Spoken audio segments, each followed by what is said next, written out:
Question: where exactly do you go wrong with a $300 IPS monitor with a good amount of connections and ergo options? If your answer was something to the effect of, by including really bad passive 3D, you'd be getting warm. But I'll get to that later. Hi, I'm Eric Franklin, and today I'll be taking a first look at the Asus VG23AH.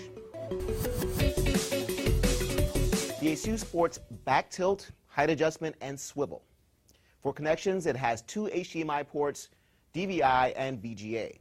And thankfully, the ports sit off to the side of the neck and not directly behind it, as they annoyingly do on some other Asus monitors. They still face downward, though, and not back like I would prefer. Overall build quality feels okay, but I'd be lying if I said it didn't feel a bit plasticky. And even with this pretty wide footstand, it still wobbles like a crazy weeble when knocked from the sides.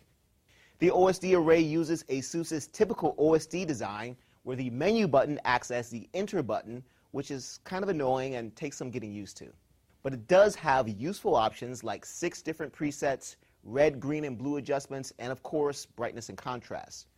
With the IPS panel, you'll see wide viewing angles from pretty much any direction. When you're using the theater preset, movies look pretty much how movies should, with full deep colors and deep blacks. It's hard to see dark gray details, but that's what the night view preset is for. Games look fine, nothing really special, and I wasn't offended by their performance.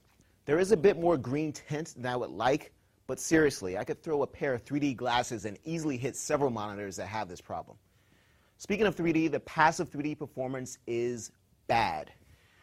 There's tons of ghosting, the depth level is low, even when turned up to max, and since it's passive, games run at only half the resolution. That's not something too noticeable on every monitor, but here it definitely is. The Asus costs about $300, which is a great price for IPS, and the overall performance is good, so I don't have trouble recommending it based just on that.